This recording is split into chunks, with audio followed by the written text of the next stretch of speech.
Good morning, ladies and gentlemen. We're Team 5 and we'll be presenting the 3D tactile Braille display. First and foremost, let us introduce ourselves. I am Terry Farron. Daniel Obrist. Stephen Chow. Raj Kal. Michael Lang. With that said, we'll begin our presentation. The basic overview of this presentation is that we'll be going through our introduction, which consists of our problem statement, the current Braille technology that we have, the 3D tactile display, which is our design. After that, we'll go into more details about the design and its technical portion. And then after that, we'll discuss the results and the comparison, as well as the budget, and we'll conclude with acknowledgements.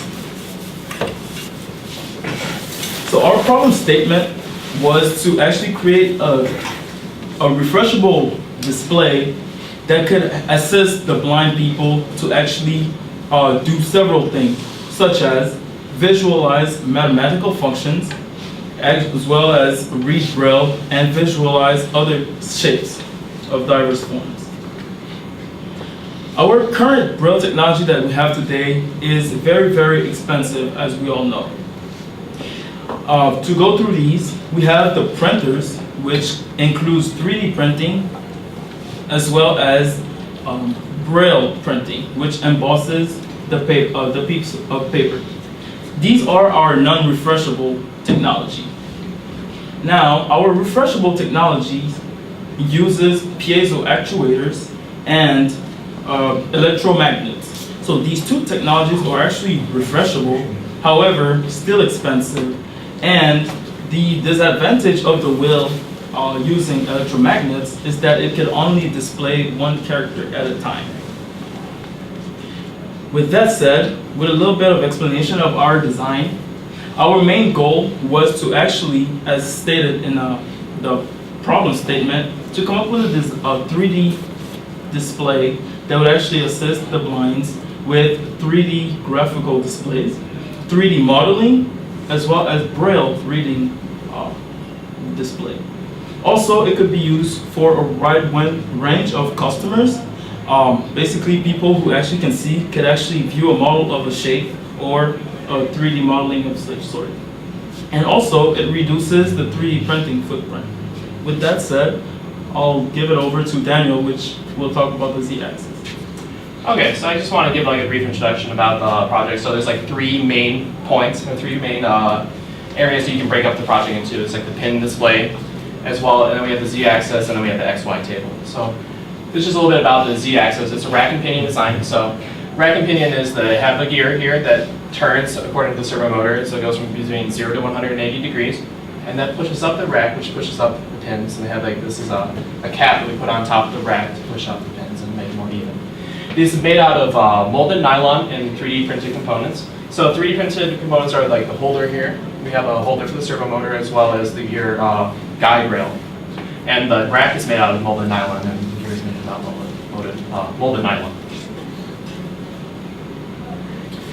Okay, so a little bit more about the pin pushing cap. That's also a 3D printed component. It was designed so that it would fit in between the different pins without touching the other one, so you can push up one pin at a time.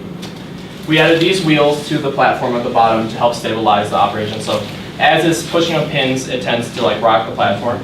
But with this, we were able to keep it rolling without using long rails, which were flexing and also adding to stability.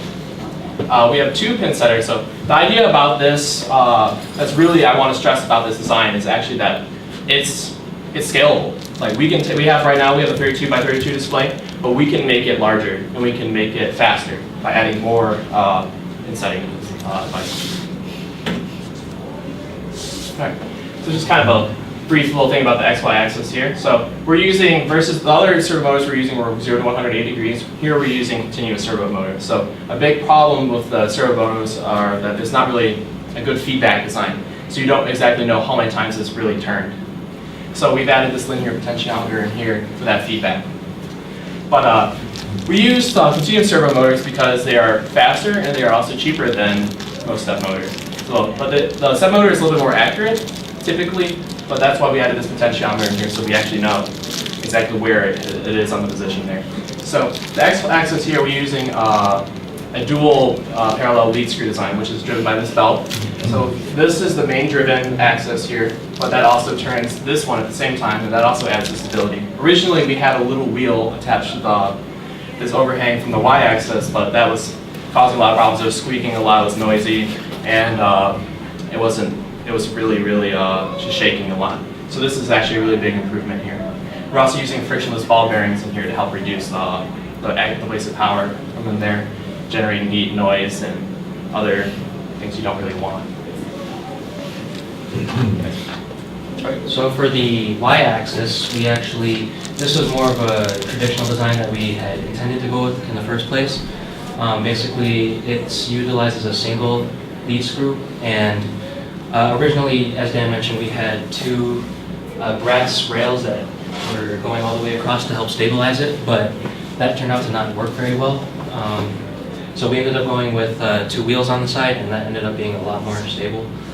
It also uses the linear potentiometers, which actually there are 1,024 discrete quantization levels there, so it's pretty accurate and definitely accurate enough for our uses. And it also uses a continuous servo motor. So now I'm going to talk a little bit about the actual display itself. The base of the display was actually modeled in Siemens NX, and then we had it 3D printed here at MSU using the big Connex printer. But basically what it is it's comprised of 33 plates, all like this. The two end ones are a bit thicker to make it a little stronger, but the plates are all grooved so that there's a place for the pins to slot into, and not so that they won't be moving around when you're trying to do anything with it. And also, they're held together by a pair of nut and bolts on each end, and in between each plate, you can't really tell in the pictures, but there's a spring there's springs between each plate threaded around the nut, so that it will help equalize the tension and pressure across each of the pins. So that groove that you see here actually increases some of the space because it was really tight clearance here, so we had to add a little indentation so that we could actually fit springs. So after the first couple iterations, we decided the first iteration was a 4x4, and then we had a 16x16, and the 16x16 worked all right. But when we sized up to 32x32, it turned out that the plastic was not stiff enough to not flex near the middle. So that was causing a lot of instability issues with pins, especially in the middle. They would not stay up. So we had a lot of assistance from Steve Blosser as well with this. He helped fabricate these metal end plates for us, and that helped a lot in preventing flex.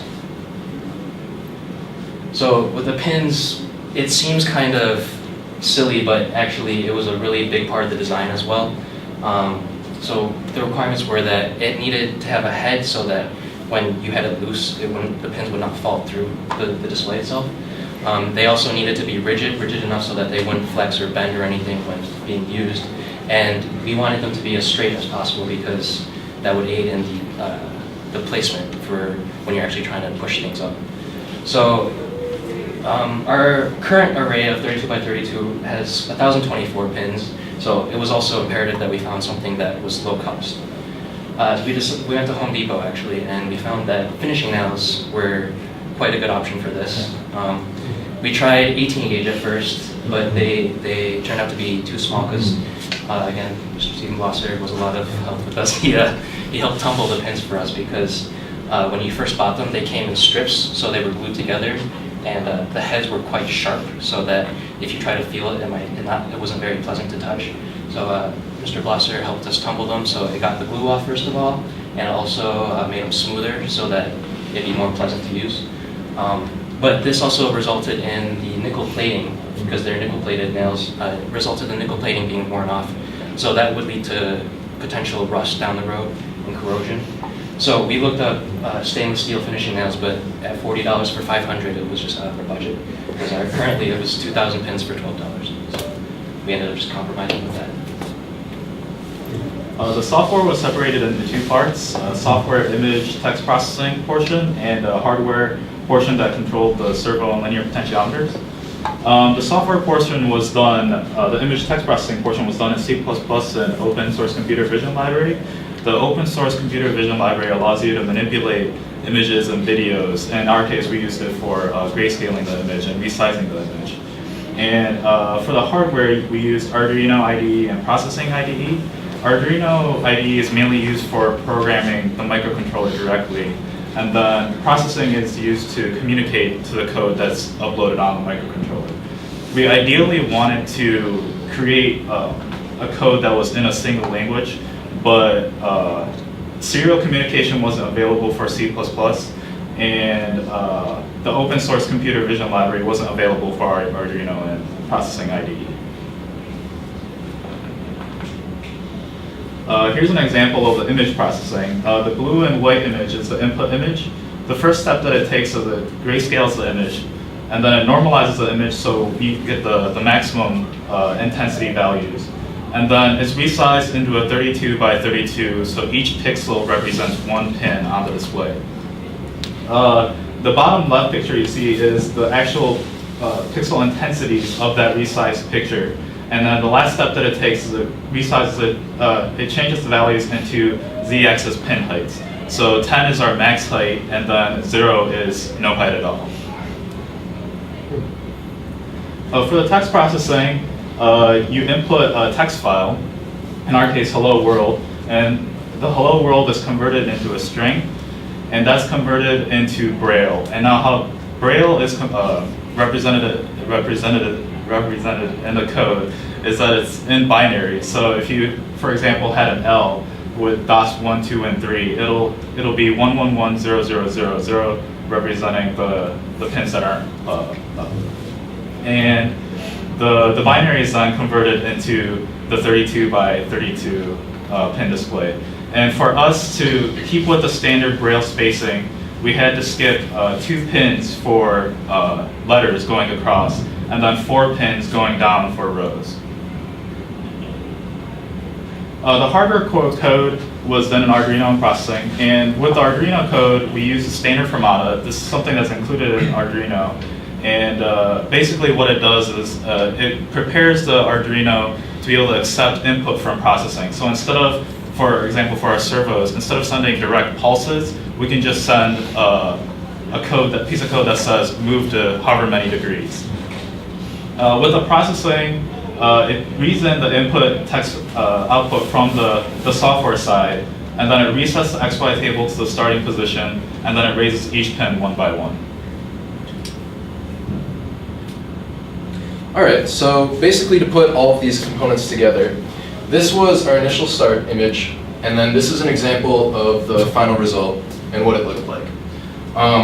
So as you can see, overall it's pretty successful. You would convert the white space here is pretty clearly a crater, which is what we expect based on the input image. As you can tell, there's definitely some inconsistencies. We would say that on average it was about 70% chance for each individual pin that it would be exactly where we wanted it. But because of how densely spaced the pins are, it's still pretty easy to make out the overall image. So we would definitely say that that's overall successful. One of the sources of error was that in some cases the pins would slip down based on the grid not being tight enough or inconsistencies. And then the other main source of error was if the pushing pin from the z-axis didn't quite hit the individual pin correctly. So those were our 2 major sources of errors, and we could improve upon those to overall make a better design. So discussion. This is basically a proof of concept idea, obviously. So things that we could improve upon in the future would be, as Dan mentioned, to scale everything. We could make the pin grid, the display, a lot larger. And we could make faster image generation by scaling the amount of Z servos that we use. Both of those things would improve functionality but come at other costs, including more difficulties in manufacturing and obviously an increased cost.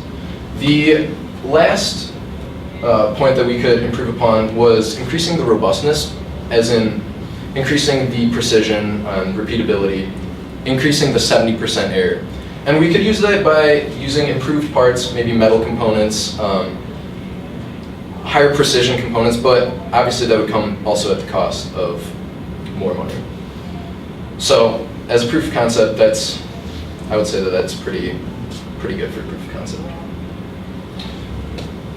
So in comparison, there isn't anything exactly like what we designed, but I would say that the closest comparison we would make is to a 3D printed model that could also be felt. So comparison to alternative 3D printers, our manufactured design was only about $230. So that's significantly less than most commercial 3D printers, which come between 500 to several thousands, depending on the quality that you make. So first of all, it's a lot cheaper. On top of that, there are no residual costs because it's a completely refreshable display, whereas with a 3D printer, you have to buy more plastic. And then one of the major selling points is that it has a generally faster refresh rate. That display right there took about 10 to 15 minutes to create, whereas a large plastic model would generally take about a few hours. So the main selling point on this is that it's possible to generate multiple images in relatively quick succession. The downside to our model versus 3D printers is obviously with 3D printer you can get a little more complexity, whereas here we're limited by the height and the size. And then this was our budget. So basically over here we have our total budget, design costs, prototyping, and then manufacturing costs. So our total budget was just under $500. And then over here we have an individual manufacturing cost per unit, which is probably more relevant, and our total cost for that came out to be about $230. So that's what we would say it would cost to produce one of those. Alright, so our journey. We not only didn't we benefit from, but we were successful at time management. The team were accountable for their success. The team spirit, again, relying on each other. Strong determination. These guys, we showed as a team strong determination and in order to create a working model that was pretty successful and satisfied consumer needs. With that said, we obviously succeeded in some aspect, however, we failed in some others. As Steve mentioned, we have uneven pressure on the pins, which causes 70% accuracy overall due to uneven friction on the pins. And also, we noticed that there was axis bolts that were loosened up, and we figured out a way to keep it stable. Next slide. And as Steve mentioned, again, there are several improvements that can be made as going through the list: higher resolution, making it better, faster refresh rate, adding some more servos, automatic pin locking mechanism to lock the pins in place as pressure is applied on them, voice assistance, voice over, which states the object to be printed by this device, and increased accuracy from 70% to 98 to 100%, and increased durability using harder materials and long-lasting materials. Next slide, please. With that said, we'd like to acknowledge people who actually made this project successful as a whole. Dr. Satish Utpa, thank you very much for your leadership and guiding the team through. Dr. Steve Blosser, thank you a lot for providing the right resources and the right tools and guiding us as well through the process. Dr. Tong Tong Lee, who couldn't make it today, she actually made sure our reports were done in a professional manner as well as presentation. And the RCPD, which was there to support our project and be the sponsor, and the ECE department, which actually provided funding and made this possible. Thank you very much. With that said, any questions?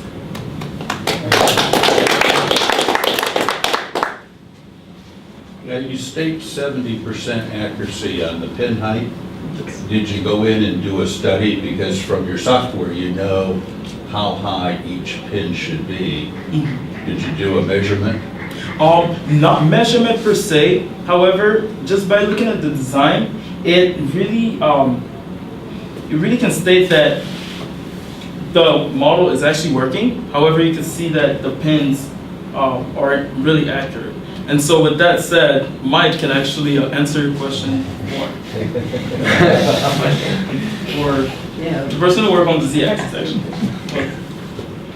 It was more of a ballpark figure, an estimate, because having 1,024 pins, it would be really practical to run it. And That'd be very easy to take a micrometer and go in and measure the height of the pin. And you know every pin, it's variable from 1 to 10. Yeah, you created a pattern, so you should be able to figure out how many pins didn't make it and how many pins made it, right?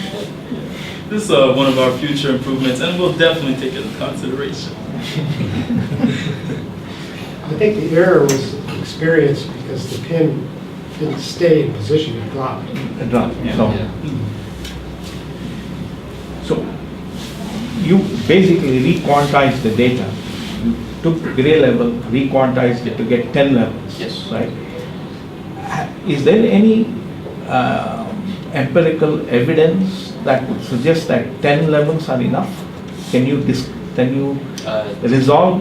Not 10 at this levels? moment, but Yeah. given further time and research, definitely, I think we'd have to do some studies on that. But I don't think, as of now, there are any studies that indicate what the optimal How many levels you can discriminate? is. Yeah. So that 10 has to be related to the length, to the height of your nail Uh, that you used, I guess. Yeah. Yeah. No, but we know that in the case of text, it's binary.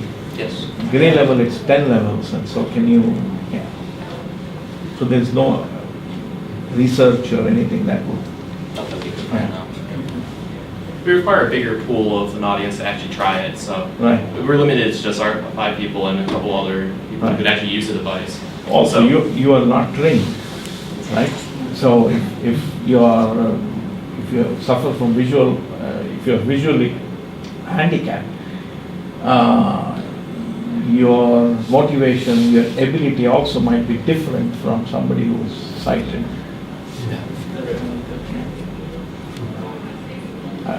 Maybe that's not true, I don't know. I think it is. Yeah. You'd be the authority. Yeah. That's my opinion. Yes. So, if there are no other questions, we can do a short demonstration as well.